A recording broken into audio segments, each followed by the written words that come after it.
From the banks of Dewey Lake, it's the Dewey Pod Monster.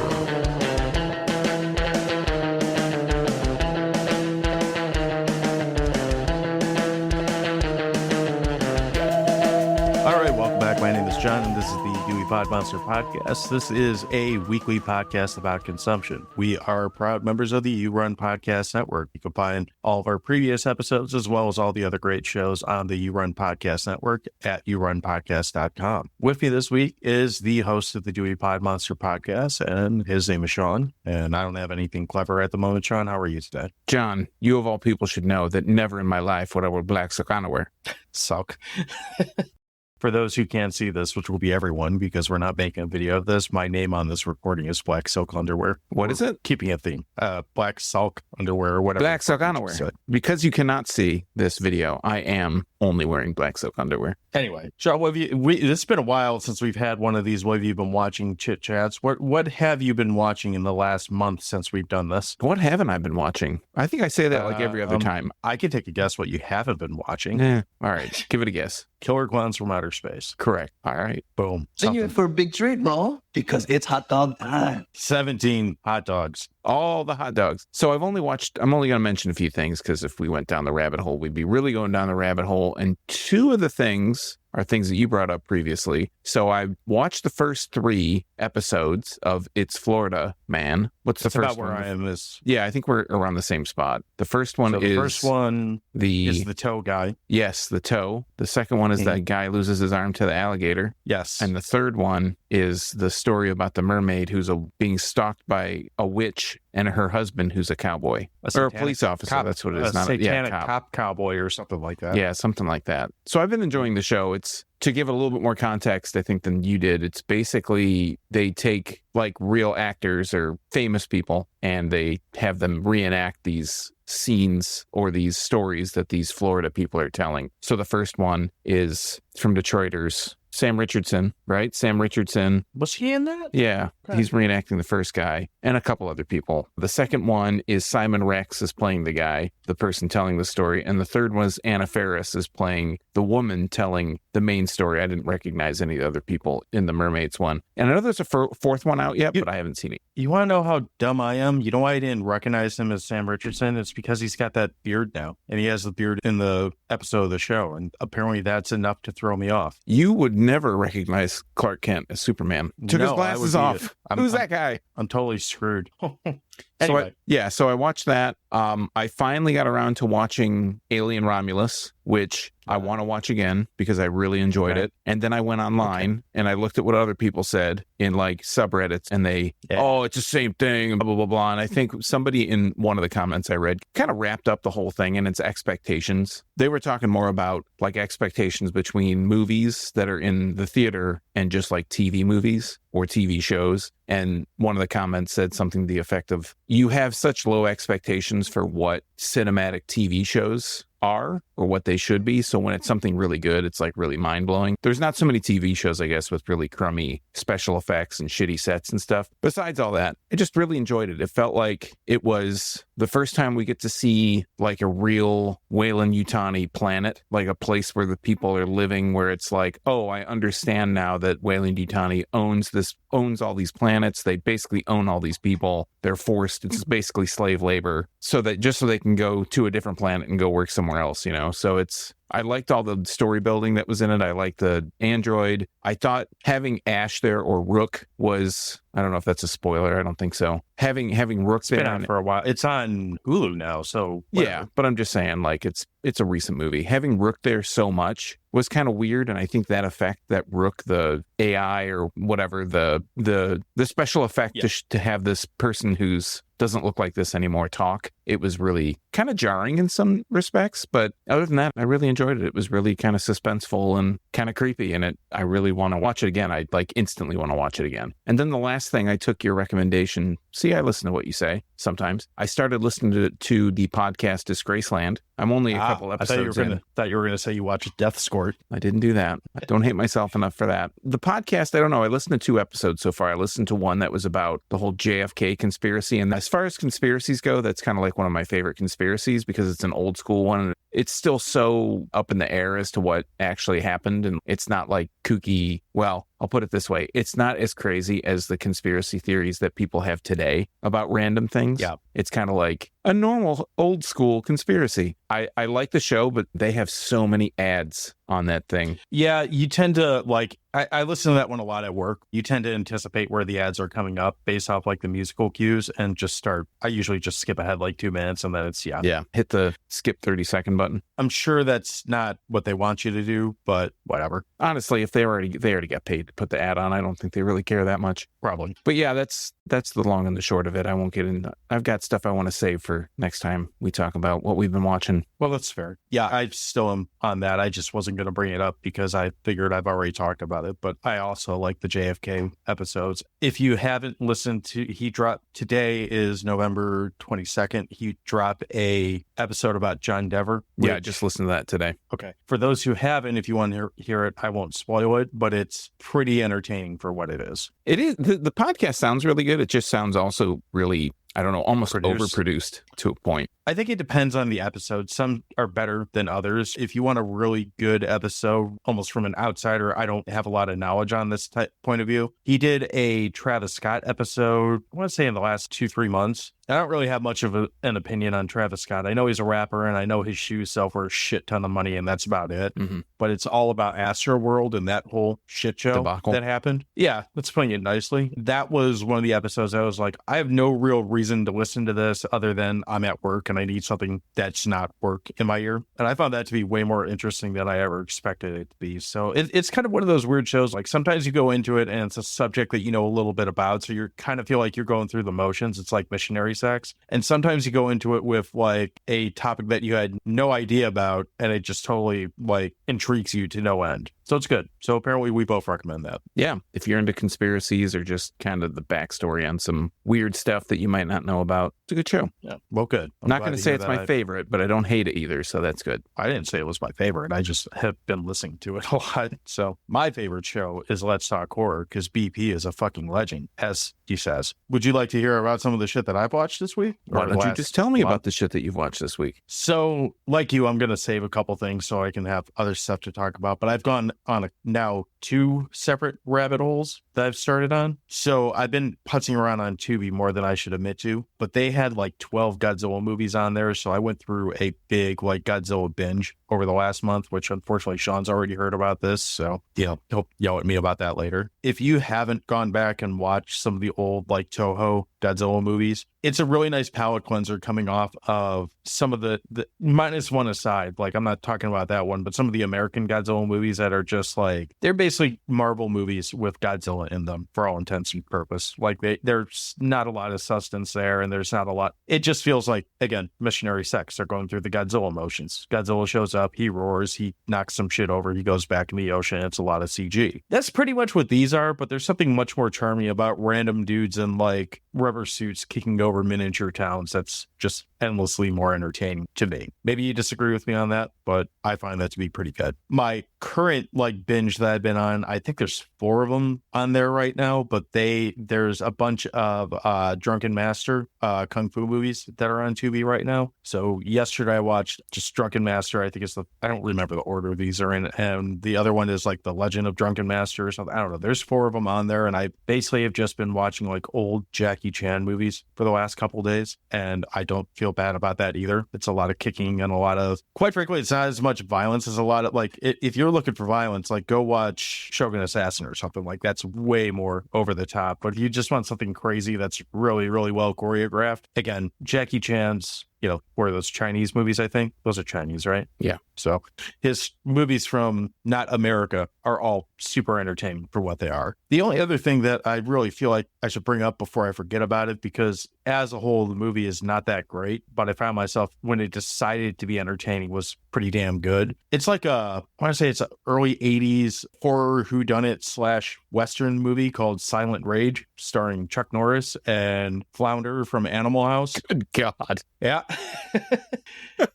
I mean, this movie starts with a really bizarre, like, big dude just like axing up a family randomly, but he does it in like he looks like he's hitting someone with a foam axe, but it just looks really bad. And then, of course, Chuck Norris comes up and wrestles him and, shit happens. My favorite part of this movie is, for some reason, like, this is in the first 10, 15 minutes of the movie. So he fucks up the bad guy and then shit happens and the bad guy comes back. That's irrelevant for the most part. I mean, that's 90% of the movie. But what made me laugh is Chuck Norris, who doesn't have a scratch on him, didn't get shot, didn't get stabbed, nothing like that. He's sitting in the emergency room waiting for them to figure out what's going on with this guy that he just fucked up. For some reason, he's shirtless, like in the waiting room. His shirt is just off and like draped on a chair. I'm like watching this, and if he was sitting in a hospital bed or something, okay, I guess they checked him out or whatever. Normal. No, he's just sitting there. He's got his cowboy hat on, his fucking kicking jeans, and he's not wearing a shirt in the hospital. It's really hygienic. That movie is such a weird combination of all those things. Yeah. Oh, so you've seen this before? Yeah. Oh, yeah. I absolutely have. Okay. Like, doesn't the bad guy, he's not quite a zombie, Lurch. right? But he's like some supernatural things going on, right? They give him, it's kind of like The Substance, I guess. They give him some kind of experimental drug. Right. Yeah. And it, like, heals his wounds. And they're kind of doing this when they think he's a cadaver. So you see him like make an incision like on his chest, and it heals up in very half-ass CG. And apparently they just give him too much. No, well, it's something. It's CG.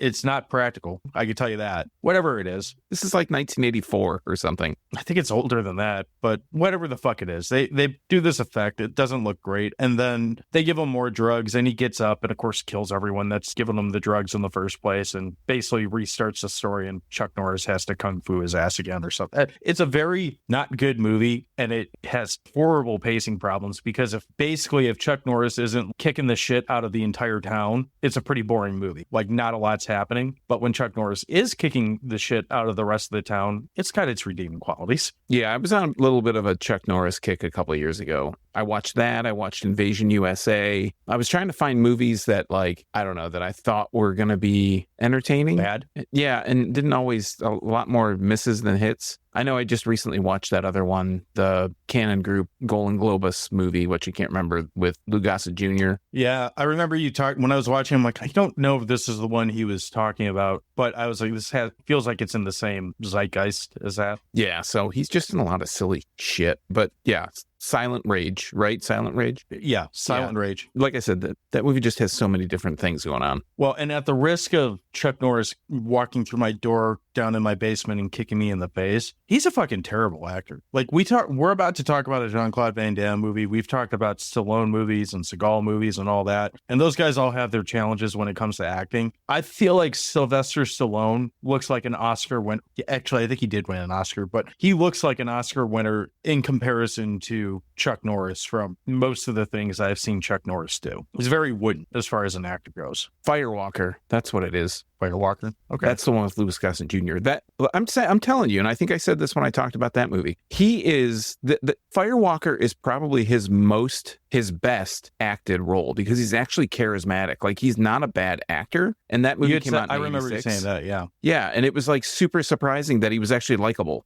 I must not have remembered that when I was watching Silent Rage because he is not a good actor in that movie. Oh, yeah, and I think it's just the material. It must be just what he has to work with or something, or who he's working with. I mean, Louis Gossett Jr. too is also a very charismatic actor. That's fair. Well, yeah, that's the majority of things I have had on that are worth mentioning. The other stuff that's worth mentioning we'll save because I'm not going to be long before we record again. So, got anything else you want to tack in here before we cut to break and then come back and talk some JCVD? I think we should take a break and come back and talk about the fact that there's two of them. So we'll be right back. We're going to return and talk about Double Impact.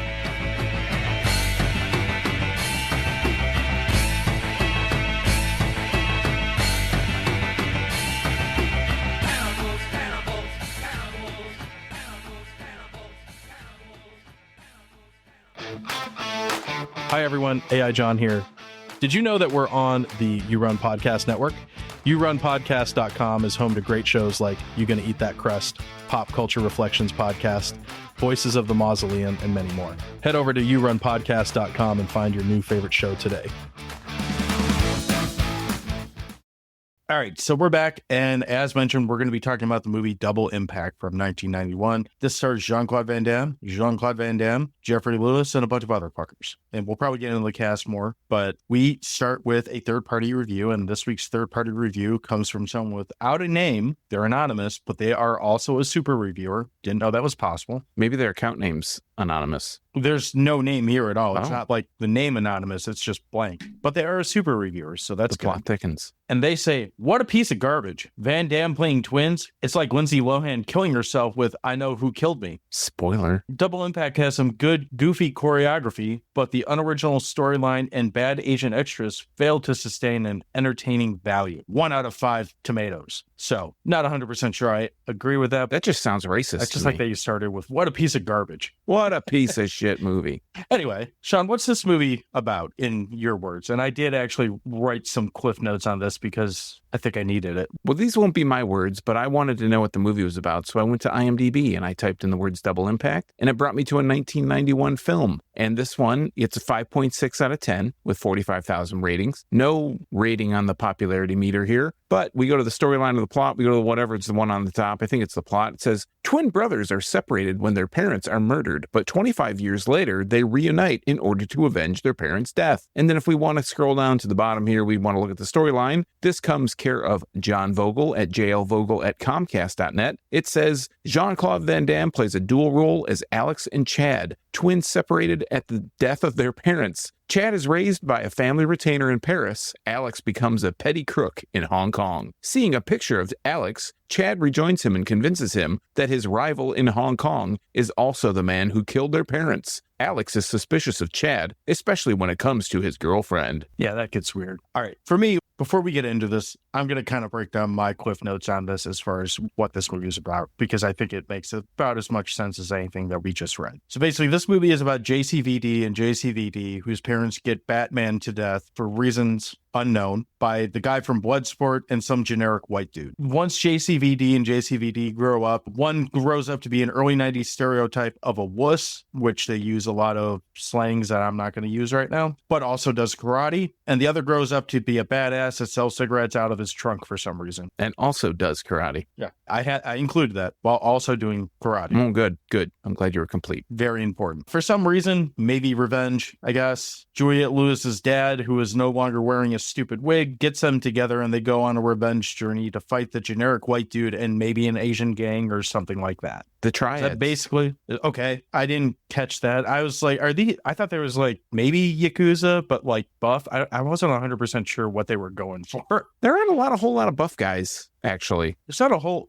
at the risk of sounding incredibly like stereotypical, I'm not used to seeing a whole lot of buff Asian dudes. At least not like, what's his face? Bolo Young. Yeah, Bolo Young. Who was in this movie? I was going to say star. He doesn't really star, but he's in this movie. So aside from JCVD and Juliette Lewis's father, who else is in this movie, Sean? Bolo Young. All right, end of movie.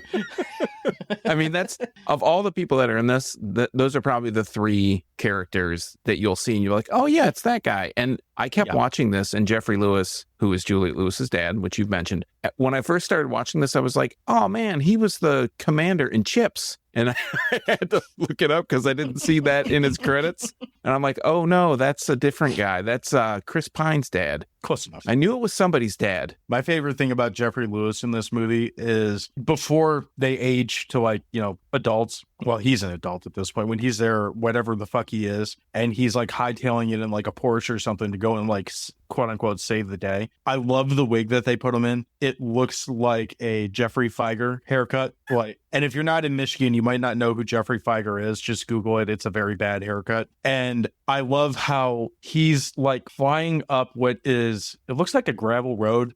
Maybe it's paved, maybe it's not, but he's like going at least 40 miles an hour up this driveway. And he dead eye shots a motherfucker square in the heart. Like, no fucking, I was like, it's one of the first notes I wrote is, damn, Jeffrey Lewis is a good shot He shoots a motherfucker in the heart.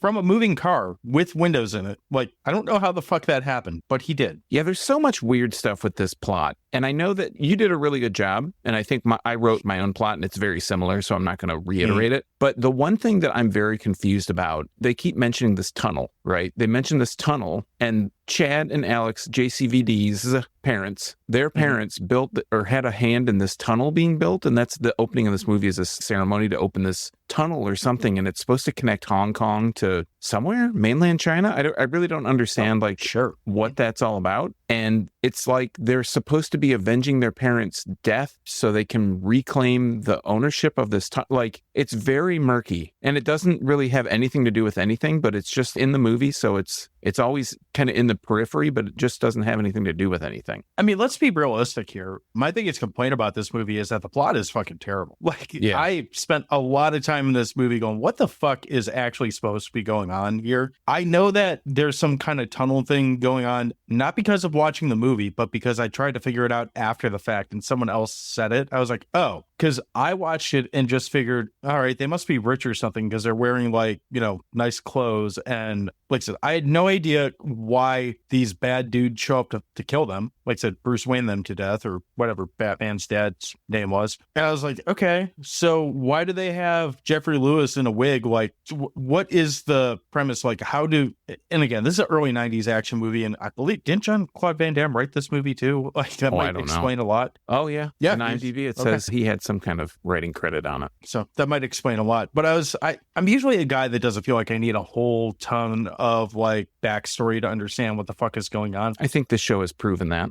For sure. For this movie, right from out the gate, I was like, I really have no idea what the fuck is happening. I could see what's happening. The dudes are going to kill these dudes, and, you know, shit's happening. That's dudes fine. Are killing dudes, and dudes kill other dudes, dude. Yeah, and karate, silk underwear, all that shit. But I had no idea why any of this was happening, what the Yakuza or whatever, this Asian gang, I guess, they never really even like describe them as a gang. It's just guys in Asian suits plus one white guy. They do mention their triad. Do they? Okay. I think it's like during the whole debrief when the twins meet each other. I think Jeffrey Lewis's character, whatever that, we'll just call him Jeffrey Lewis, as if anybody else knows who that is. He kind of breaks down like the whole story, and that's really the big plot point that you get throughout, like just him telling them. And I do agree with you. I think we'll kind of break format and maybe talk about dislikes first, or what we can talk about. We've already got there, so you might as well. I think that, yes, the plot is extremely convoluted. It doesn't make a lot of sense. This is a classic, like beat to beat, one scene to get to the next scene, to eventually get to a fight, to eventually take you to another set piece where another fight happens or some other violent act happens. And honestly, there's not. Then there's some boobs, and then some other stuff happens. So. Yeah. Another big dislike for me is like the sex ballet kind of scenes where Chad is, I think Chad's the one with the slick back hair. So Jean-Claude Van Damme, much like, quote, badass. Yeah. Much like Blood Rage that we talked about a couple weeks ago, the way that you differentiate the twins are the hairstyle. Well, the way that they dress and the hairstyle. Chad has slick back hair, and Alex has like the floofy, like feathered look. There is a good chunk in the middle of this movie, though, and I found this funny because they made them dress alike and do their hair the same, so they have them both slick back. But for some reason, Alex has this big fucking knot on his head. Like, I don't know how he got it, but it looks like he got hit with, like, you know, a frying pan or something. Well, one of Jean-Claude Van Damme's prominent features is that knot on his forehead. Is it? Yeah. Well, I only noticed it on You only one noticed of it the on Chad. Jean-Claude's. Right. So I actually wrote on this in my notes on this. I was like, did they put this knot on Jean-Claude Van Damme's fucking head so I could tell the two of them apart? Maybe it's the camera angle or something that they do.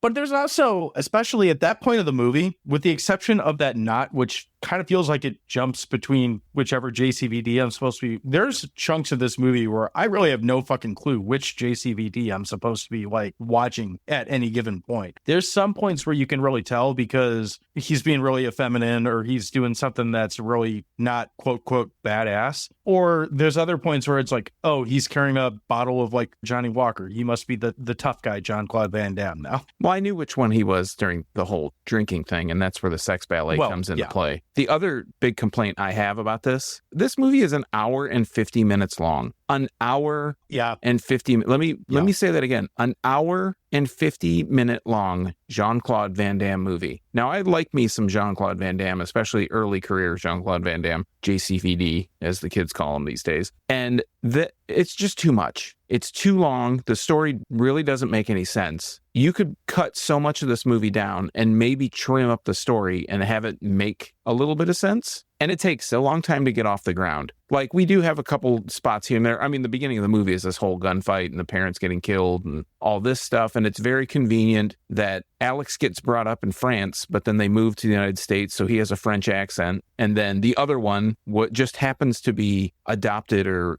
dropped off, abandoned, I don't know, at a church where all the people speak French. So, oh, wow. How did they both get French accents? That's crazy. That's called writing. That is writing. This is how Sylvester Stallone got that Oscar, goddammit. Writing like this, except not this. Somewhere JCVD's still pissed. Where's my Oscar? Probably. Yeah. But I think those are really they're big complaints, right? The huge glaring spots, the plot, the convoluted plot, the runtime, all this stuff. If you're going to watch this whole movie, you're going to sit and watch the whole thing at an hour and 50 minutes. But those are my really big complaints. And then once you get that out of the way, and I'm glad we kind of put that out in the forefront, so that's kind of good. Then you start getting into like, oh, these are the entertaining parts. These are the funny things. These are the weird things that happen. Yeah, and I mean, that starts pretty early, too. Like, after you get past the Batman scene, like, within probably the first 10 minutes of the movie, you're staring right up Main Street on Jean-Claude Van Damme's asshole, like, just through spandex. I think I wrote on Blue Sky, like, why is Jean-Claude Van Damme dressed like a basic white bitch going to Starbucks? Because all he needs is a brown Carhartt hat and a 40-ounce Stanley, and he could walk right into any Starbucks in the country and get a mocha frappa latte, and no one would even think twice about it. Okay. And we do get to see his trademark split very early in the movie, which I give a huge thumbs up to. That's a big win in my eyes. I mean, I'm not mad about it. I just think it was funny that they made him dress the way that they chose to make. And that's what I mean by saying, like, okay, so they're trying to make him as stereotypical, like, you know, pansy guy as they can by 1991 standards. They play him very effeminate as Alex. Wears a lot of pink, a lot of stuff like that. Yeah, so, pastel, like light, like 90s preppy kind of weird pink, teal, stuff like that. Here, and I'm sitting here with a red hoodie and a purple hat on, you know. Like I said, you're very colorful. I appreciate it. Man, thanks. What are some of the other things that you like in this one? For me, I guess it's a plus and a minus. I like it and I don't. He plays twins. And they do the camera trick a lot of they'll film him on one side of the room and then on the other side of the room. And that's how they have a conversation between the two. You know, never shall the two touch when their faces are looking at the camera. And they do, that looks really good for the most part. But then they have these green screens. They have these green screen scenes. There's one scene in particular that I'm thinking of where they're driving in that truck. And one of them is supposed to be outside of the truck holding onto the mirror and standing on the running boards. And the other one's driving. And when they show them like a profile thing. And there's definitely a green screen, like they're not even driving. And it looks like a really shitty, like Nintendo game where a cutscene in a Nintendo game, they're just like kind of bobbing their heads and, you know, shit's moving around. It's like hilariously bad. But I think when they don't have to touch each other, interact with each other, which they don't do most of the time, I think they lit it really well. It technically looks good, especially for 1991. I went back and watched a VHS rip that I have of this movie. It still looked like shit. So I think it's always looked like shit, and it always will look like shit. See, about halfway through my notes, I just wrote down, this movie looks fucking weird. Yeah. And it's all that type of stuff because I think it's really almost scene by scene. And it's not even just when there's two Jean-Claude Van Dammes on screen. Like, there's a lot of scenes where it just looks weird, whether it's the lighting, the cameras, the green screen, or any combination thereof.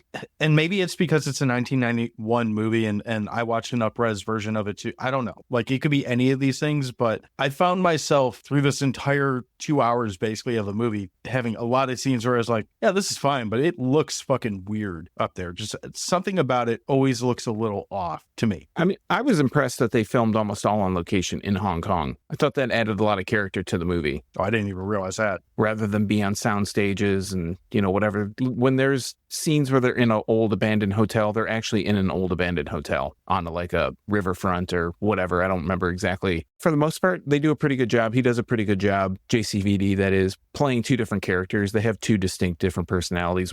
Even when they aren't dressed, they're both cheesy as fuck, but they are distinctly different. Oh yeah, for sure. But when they are dressed the same in that scene in the club with they're setting the wine, the brandy or the cognac, that's what it is. When they're setting the cognac crates down and they both look like Chad, you can still tell which one's which, just be the way that they act, which I thought that's pretty impressive. Like JCVD to me shows a lot of range in this movie. Like this is probably the first of his movies that I had ever seen. And like I've mentioned previously about when we talked about Bloodsport, my sister was like a big JCVD fan, so we would rent the tapes and watch them and stuff. And this was probably the first one that I saw, and I'm pretty sure I saw it in the theater. And then afterwards, then we started watching, then we watched Bloodsport, then we watched Kickboxer, then we watched, Lionheart and all that shit. Oh, we saw Time Cop in the theater. Time Cop was a classic piece of shit. We love another one where he plays multiple roles, isn't it? Well, he plays himself, but I think it's different time frames. Jean-Claude playing with himself is not anything spectacular. Pun intended or not. But yeah, I mean, that, I think one of my favorite scenes when Alex is with Chad's girlfriend and Chad's like, where are they? What are they doing? Because they kind of just ran off and he's getting super drunk in the sex ballet, like flashback scenes and all that, or not really, but like dream sequences or whatever. Do we want to get into that scene now since we've brought it up twice now? Well, I just want to say my favorite part of that is he's like trying to call him on the phone. He gets so mad. He just like punches the phone. He punches the phone into the wall. I'm like, I've always wanted to punch a phone. So I was glad that I got to see JCVD live my dream.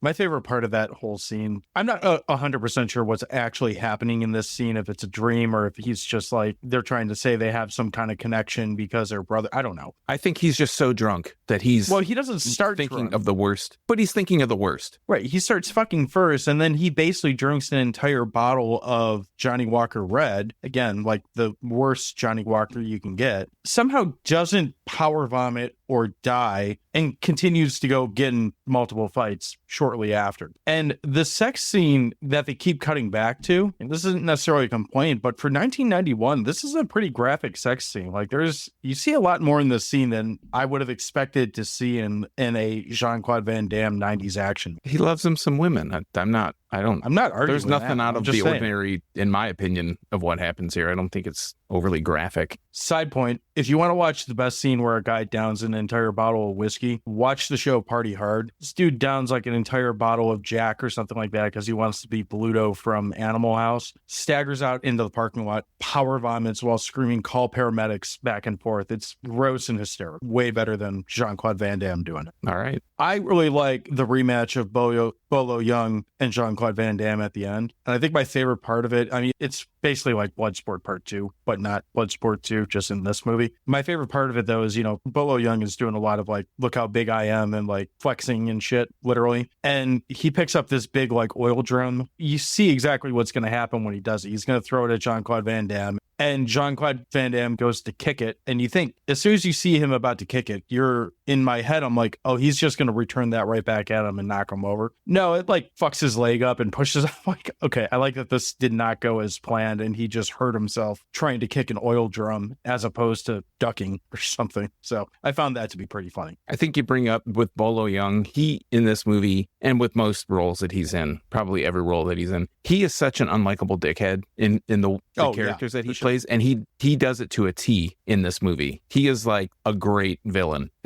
He's not really on the screen all that much, but he like steals the show when he's on. You're like, God, I really want this guy to get his ass kicked. And he does, but it takes a while. And that whole scene on the ship, there's this fight scene, like you said, it's kind of the rematch from Bloodsport. And it's weird. It's like isn't the lights or something? It's a lot of blue and flickering and stuff. Yeah, it's like flickering and kind of strobing. The whole tone and color palette and the way everything looks in it changes completely from everything preceding it and everything after it. It's like all of a sudden we're in Sub-Zero's house from Mortal Kombat, and that's where we're fighting. Isn't there something where it's like a lower frame rate at certain points and stuff too? Probably. I don't know. I didn't notice that, but probably. There's something odd about it. I just can't remember exactly what it is. I remember there being some weird thing. I also also like that throughout the movie, Jeffrey Lewis basically is just like what's a good way to word this? He's like a father figure, but also a fucking Vietnam vet prick at the same time. Like he says fuck you a lot to a lot of people and then gets his ass kicked for it. And then one of the JCVDs is supposed to come save him. I'm not entirely sure how this role got pitched to him. It's like, do you want to be Jean-Claude Van Damme and Jean-Claude Van Damme's father and then occasionally get your ass kicked? He's a real punching bag.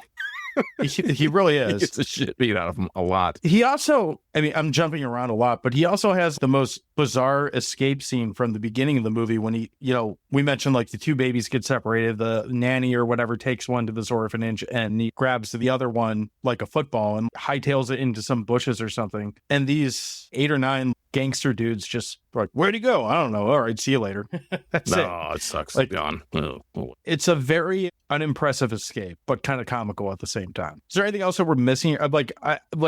If we sound like kind of disjointed with this, I kind of feel like it's kind of just what this movie is. It's par for the course. Like it's a lot of fun because it's a lot of kicking and a lot of like fighting and, boobs and all that type of stuff. But it's kind of hard to follow at the same time, which makes it kind of hard to recap and talk about in a cohesive way. Yeah, there's just so much that happens, and it's so kind of the plot is like I said earlier. The plot seems so just backseat to everything, and it does take a long time for this movie to really get jumping. I want to say it was like 45 minutes until there's a real fight scene. You have to wait till about the 45-minute mark for there to be, you're going to go see this movie because it's Jean-Claude Van Damme. And at this point, he's already done Cyborg. He's already had his big breakout. This is kind of probably one of his first bigger movies. This is his first non-canon movie. So okay. This is his first movie after, was it Bloodsport, Lionheart, and Cyborg? Yeah, Cyborg. I think those were the first, maybe there's one I'm missing there, but this is his first major studio. And you're going to go see this movie, or at least when it came out, you would go see this movie because you're like, well, I know this guy fights and I want to watch this action movie. Is there action? Yeah, there's a lot of action. But like I said, it just takes so long to build the lore, to build the story. You got to go into this knowing that you're going to, that it's going to take a while. This one, for a very long time, this was like my favorite Jean-Claude Van Damme movie. Watching it on this sitting, kind of like, not really my favorite. Like, it's a lot longer than I remembered it being. The part where they murdered his parents is a lot more brutal than I remember it being. Like, I kind of remember just being over and done with, and I knew the basics or remembered the basics of it, and just remembered having a lot more fun watching this. They really zoom in on the dad getting murdered the fuck out of him. So yeah, and the mom gets like blasted with a shotgun and all this. I mean, they don't show that, but it's Jesus Christ. Yeah. It's very heavily implied.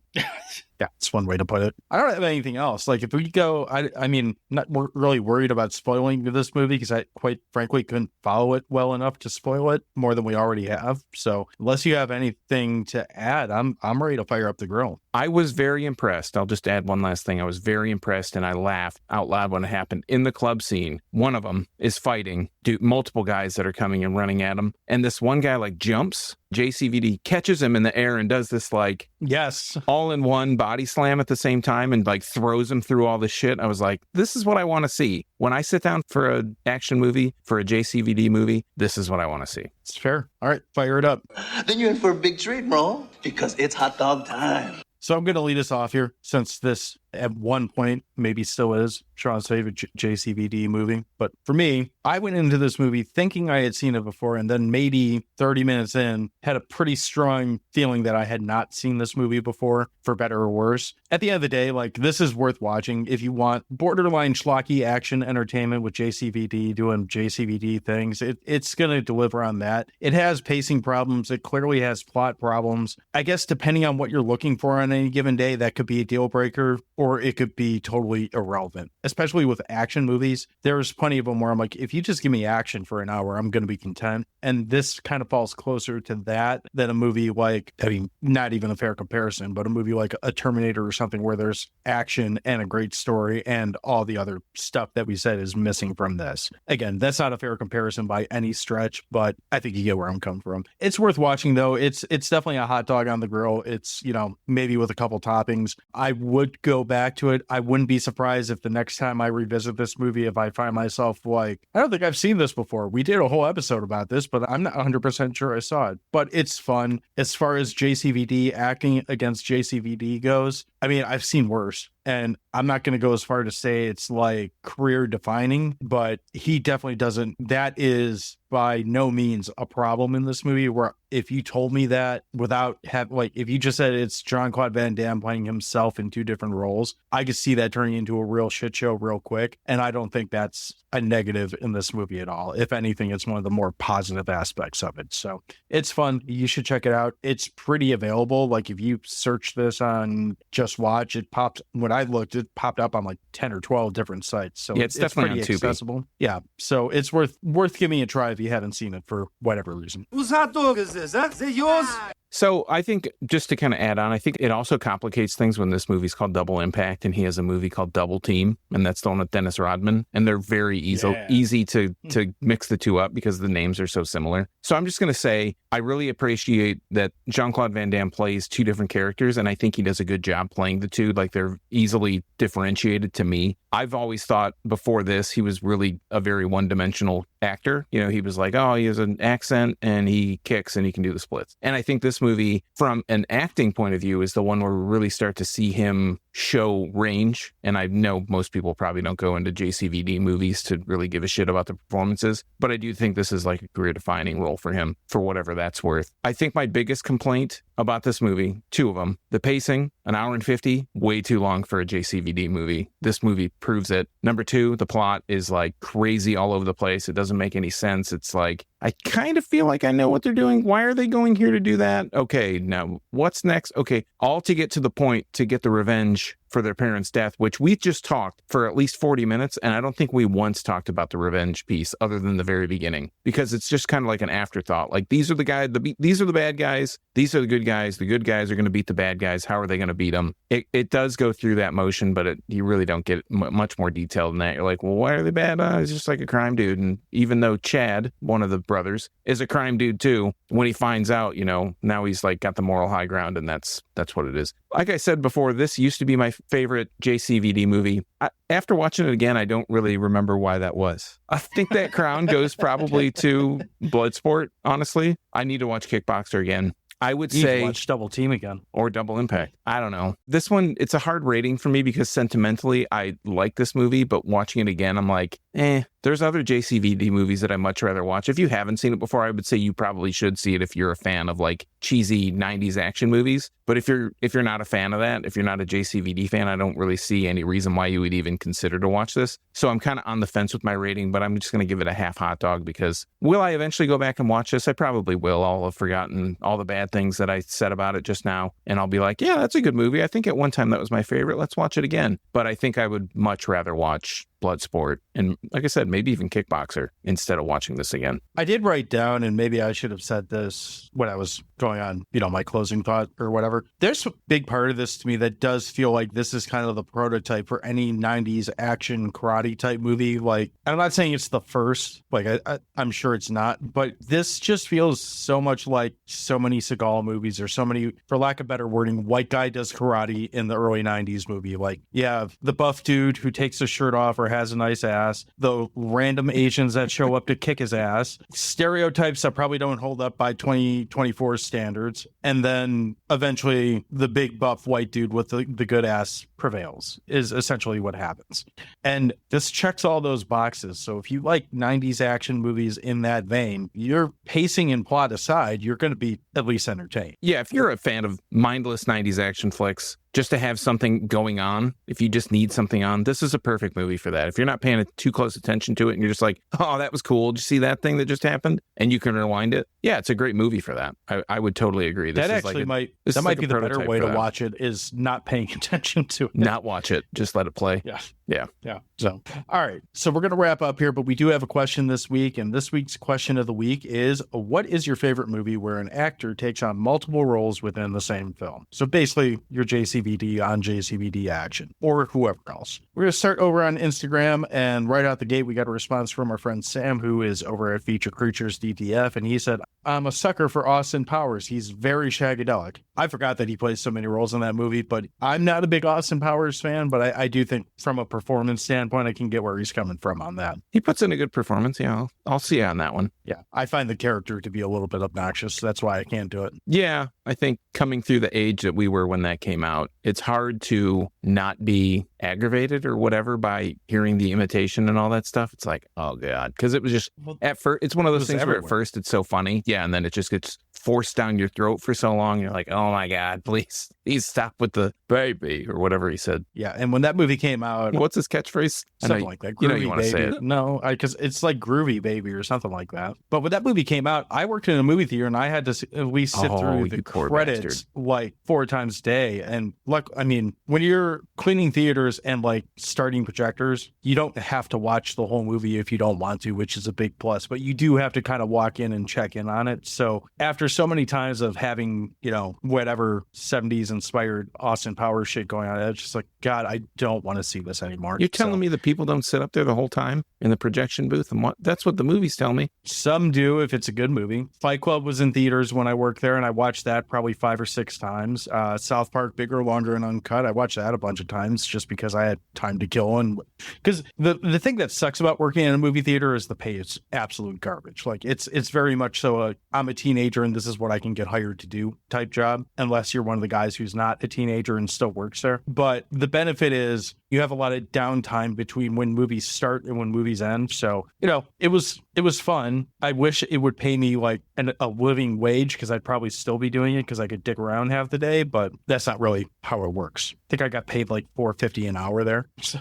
not great. No, good money. Yeah. Well, got some Nintendo games out of it or something. Sounds worth like it to that. me. Yeah. So over on Instagram, so we have a couple different members from the Run Podcast Network that have chimed in. First is Video Tasties, and he says, JCVD, Time Cop, Replicant, Double Impact, all great. I haven't seen Replicant. Have you? No, that's the one I'm like, oh yeah, I haven't seen that. Okay. Then our friends over at You Can Eat That Crust says, adaptation with Nick Cage. He's absolutely right. I agree. That is a very well done movie. Not as cheesy as the ones that we brought up so far. It's actually a movie where Nick Cage acts, and not just acts like Nick Cage. And piggybacking on him is, see if I fuck this name up, Choco Monday says, came here to say adaptation. I love that shroom trip of a movie. So 2 people for adaptation. Bozzy2909 says, Dr. Strangelove, The Wonderful Mr. Sellers. Yeah, Dr. Strangelove is a classic. If you haven't seen that, you probably should, but I haven't watched it in quite a while. We didn't have anything on Blue Sky, but we do have quite a few responses over on Threads this week. And we're going to start with Justin over at Pop Culture Reflections Podcast, who is also on the You Run Podcast Network. So Justin says, Dr. Strangelove, because I'm a big Kubrick guy and I love that movie. Peter Sellers is both ridiculous and inspired at the same time in his performance in 3 different roles. Fair enough. Cinematic Nightmares Podcast says, Split. James McAvee playing different personalities was great. I didn't see Split. I actually really liked Unbreakable. It's one of the few Shyamalan movies that I found to be like hold up and be good, but I never got into, he did 2 or 3 sequels to that, didn't he? Yeah, and there's like a little mini universe or something. Yeah, I've only seen Unbreakable. Yeah. I didn't see Glass. I didn't see Split. That's the other one, Glass. Yeah. So, but I've heard that one's good, so maybe I need to give it a try. You want us to talk about Split? Tell us to give us some feedback and we can maybe work that in there. Which means I would have to watch Unbreakable again too, because I haven't seen that in forever either. Yeah, it's been a long time. That's always one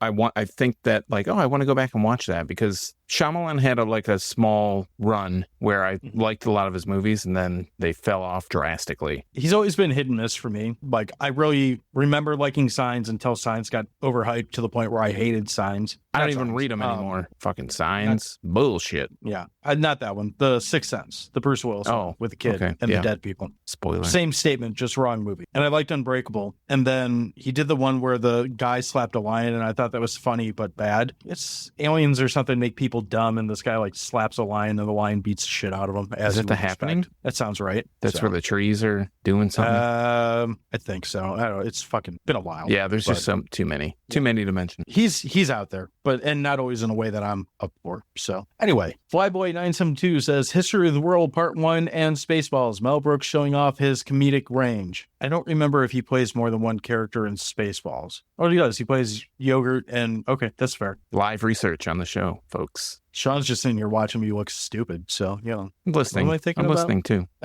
Idler podcast says Cloud Atlas. I haven't seen that. I don't know if you have. And then Bubba Wheat says, kind of a spoiler, but The Prestige. Oh, Nice one. It's a Christopher Nolan movie, right? Yeah, it is. I'm gonna watch that. Sean- I have next week off. I'm watching that movie next week. Have you actually seen it? I haven't actually. Oh, I have. watched that. Yeah, I've seen it. I liked it a lot. There's a surprise twist, but it's really good. Well, it's Christopher Nolan. I would expect that. I like him when I have this. He's kind of one of those guys like Scorsese that he has a tendency to make movies that are long enough that I'm like, I want to watch this, but not right now. And then they just get put on the back burner for a long time. Like I bought Interstellar. I still haven't watched it. Oh, really? Yeah, that's a good movie too. But it's also long as shit. It is long. Yeah, that's exactly. I have Tenet I want to watch. I still haven't seen Tenet, and it's like that's a long movie. That's another one. Yeah, that's another one. Same thing. It's long as shit. And I've been like, I want to watch this, but not right now. Sean, do you have an answer for this? What is your favorite movie with multiple roles playing by the same person? Well, I think my joking answer is probably like all the Eddie Murphy stuff where he plays multiple people, and I won't even bring up a specific example because it seems like pretty much anything. It's like half his fucking movies. Yeah, like in the 1980s, like late 80s to early 2000s, that's pretty much what he did. Like Coming to America and the Crumps or whatever, and Nutty Professor and all that shit. But I think my real answer, and a couple people mentioned it, is adaptation. I think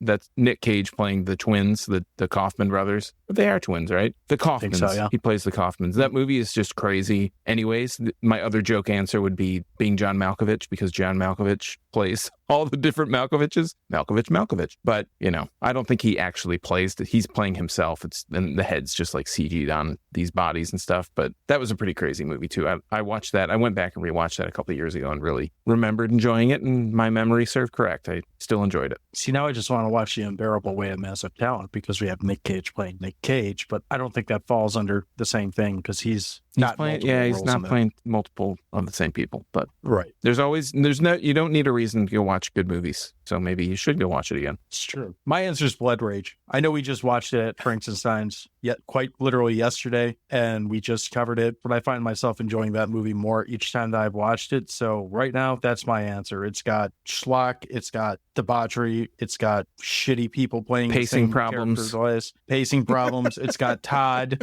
All that I am stuff. Todd. So I am Todd. So fuck all these other movies. I'm going to go rewatch Blood Rage. Before I do that, I want to say thank you for, if you're your first time here, thank you. Please, we do ask that you subscribe or that you like, review, all that type of good stuff. That helps us out, helps more people find the show. If you would like to do that, we're available on any podcast platform. You could follow us on any social media network that matters at Dewey Pod Monster. We are You Run Podcast Network members. You can find all of our shows there as well. And please, while you're there, check out the other great shows that are on the network. If you like true crime, if you like, movies, music, Fake crime. TV, fake crime, whatever, maybe even aerobics. Hint, hint, that's this show. Check it out. There's something there for pretty much everyone. Sean, what am I forgetting? I was going to add, if you want your answer to the question of the week answered on the show, or read on the show, I guess, just like the few people you heard a few minutes ago that got theirs answered, you can follow us on all the social medias, or most of them, I guess, at Dewey Pod Monster. We have a YouTube channel. It's youtube.com at Dewey Pod Monster. I think it's an at on YouTube, but you can search on YouTube for Dewey Pod Monster. You can find all our episodes there, just like on crap.town, just like on youonpodcast.com. I was also going to say,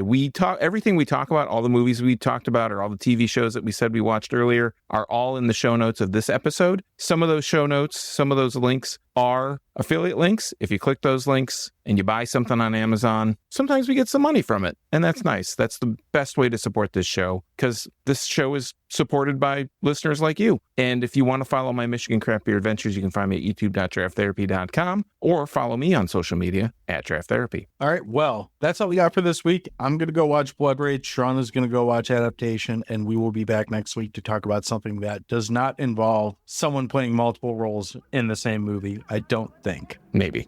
Kind of, sort of. No Either promises. way. Garbage day. Garbage day. All right. We'll see you next week. Cheers.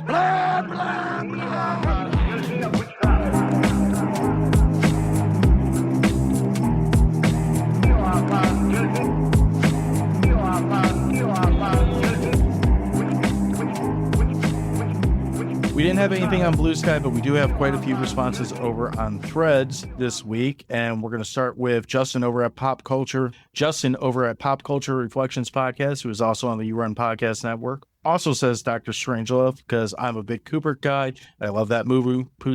Peter Sellers. Yeah, try that all over again. So, what does that say? Cinematic Nightmares